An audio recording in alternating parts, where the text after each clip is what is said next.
दोस्तों, आज की बड़ी खबर में दो बड़े खुलासे सामने आए हैं। पहला, भारत और अमेरिका के बीच व्यापार को लेकर बड़ा फैसला हुआ है। रिपोर्ट्स के मुताबिक अब भारत से अमेरिका आने वाले कई सामान पर शून्य ड्यूटी लग सकती है।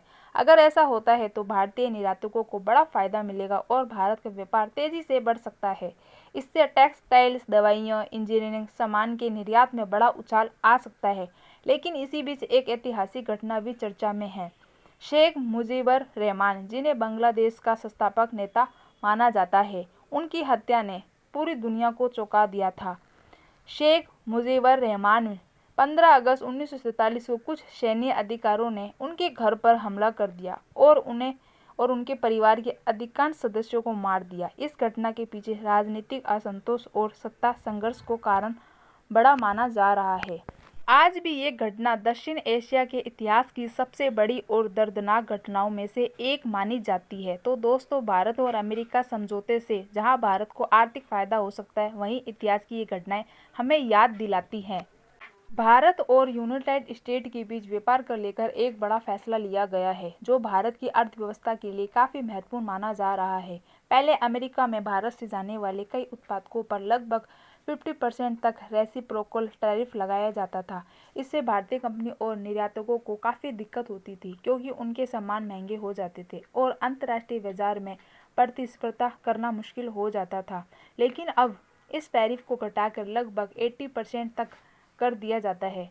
सरकार का कहना है कि यह दर कई राज्यों और देशों के मुकाबले भी कम है, जिससे भारत को व्यापार में बढ़त मिल सकती है। इस फैसले का सीधा फायदा भारत के टेक्सटाइल्स, फार्मास्यूटिकल्स, इंजीनियर्स, गुड्स और आईटी सेक्टर्स को मिलने की उम्मीद है। इससे भारतीय कंपनियों को अमेरिका के बाजार में ज़्यादा मौके मिलेंगे और निर्यात तेजी से बढ़ सकता है।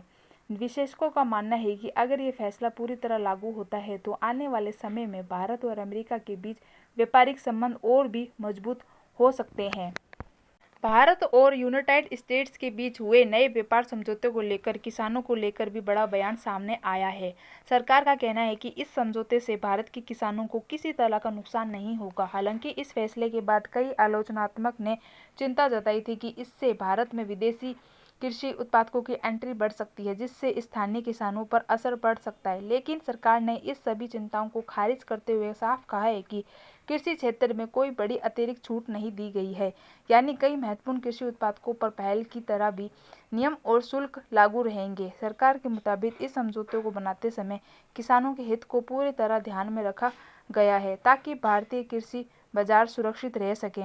इसलिए फिलहाल सरकार का कहना है कि ये व्यापार समझौता देश की अर्थव्यवस्था को मजबूत करेगा, लेकिन साथ ही भारत के किसानों के हित में भी पूरी तरह सुरक्षित रहेंगे।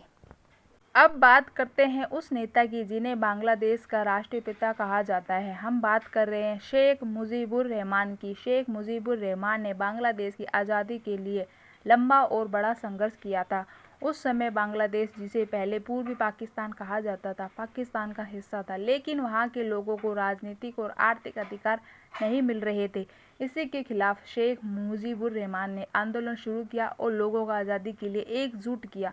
1971 में जब बांग्लादेश ने पाकिस्तान से स्वतंत्रता हासिल की, जिसे बांग्लादेश लिबरेशन वार के नाम से जाना जाता था, तब मुजीबुर रहमान को देश का सबसे बड़ा नेता माना गया। लाखों लोग उन्हें अपना मार्गदर्शक मानते थे और प्यार से उन्हें बंगबंधु यानी बंगाल का दोस्त कहते थे।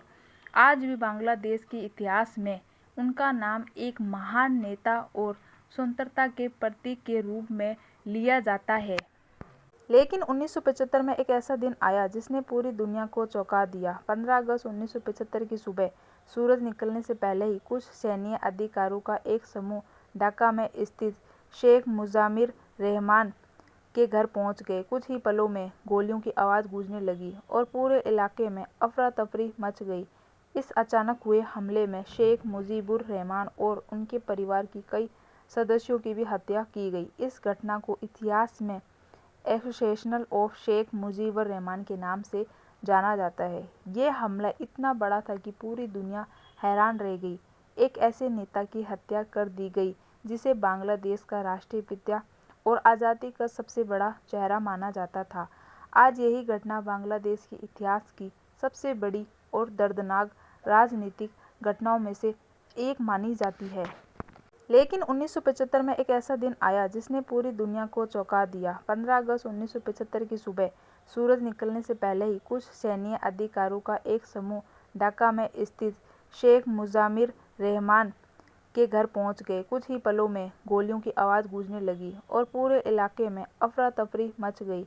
इस अचानक हुए हमले में शेख मुजीबुर रहमान और उनके परिवार की कई सदस्यों की भी हत्या की गई। इस घटना को इतिहास में एसोसिएशन ऑफ शेख मुजीबुर रहमान के नाम से जाना जाता है। ये हमला इतना बड़ा था कि पूरी दुनिया हैरान रह गई। एक ऐसे नेता की हत्या कर दी गई जिसे बांग्लादेश का राष्ट्रीय पिता और आज़ादी का सबसे बड़ा चेहरा माना जाता था। आज यही घटना बांग्लादेश के इतिहास की सबसे बड़ी और दर्दनाक राजनीतिक घटनाओं में से एक मानी जाती है। आज भी शेख मुजाविर रहमान को बांग्लादेश में राष्ट्रीय पिता के रूप में सम्मान दिया जाता है। उनका नाम बांग्लादेश की आज़ादी और इतिहास के सबसे बड़े नेताओं में लिया जाता है। उन्होंने अपने जीवन में देश की स्वतंत्रता और लोगों के अधिकारों के लिए लंबा संघर्ष किया। इसलिए आज भी बांग्लादेश में लोग उन्हें बंगबंधु यानी बंगाल का दोस्त कहकर याद करते हैं। वहीं दूसरी ओर भारत यूनाइटेड स्टेट्स के बीच हुआ नया व्यापार समझौता आने वाले समय में भारत के लिए आर्थिक रूप से काफ़ी महत्वपूर्ण साबित हो सकता है। विशेषज्ञों का मानना है कि इससे भारत के निर्यात और व्यापार को बढ़ावा मिल सकता है। लेकिन अब सबसे बड़ा सवाल ये है कि इस समझौते का असर भारत के व्यापार, उद्योग और किसानों पर कितना पड़ता है। आने वाले समय में पता चलेगा कि ये फैसला भारत का है या अर्थव्यवस्था का। आज भी शेख मुजीबुर रहमान को बांग्लादेश में वह सम्मान के साथ याद किया जाता है। उन्हें देश का राष्ट्रपिता माना जाता है। उनकी भूमिका बांग्लादेश की आज़ादी के इतिहास में सबसे महत्वपूर्ण रहेगी। उनकी ज़िंदगी और संघर्ष ये दिखाती है कि एक नेता अपने देश के लिए कितना बड़ा बदलाव ला सकता है। दूसरी तरफ देखें तो भारत और यूनाइटेड स्टेट्स के बीच हुआ नया व्यापार समझौता भी चर्चा का एक बड़ा विषय बना हुआ है। माना जा रहा है कि इससे भारत के निर्यात और व्यापार को आगे बढ़ने का मौका मिल सकता है। हालांकि कई लोग ये भी देखना चाहते हैं कि इसका असर भारतीय किसानों और बाजार पर क्या पड़ेगा। अब आने वाला समय ही बताएगा कि यह समझौता भारत की अर्थव्यवस्था के लिए कितना फायदेमंद साबित होता है। अगर आपको हमारी ऐसी ही बड़ी खबरें और दिलचस्प इतिहास की कहानियाँ जानना पसंद है तो हमारे चैनल को सब्सक्राइब करें ज़रूर और वीडियो को लाइक करें और शेयर करना ना भूलें। प्लीज़ ज़रूर।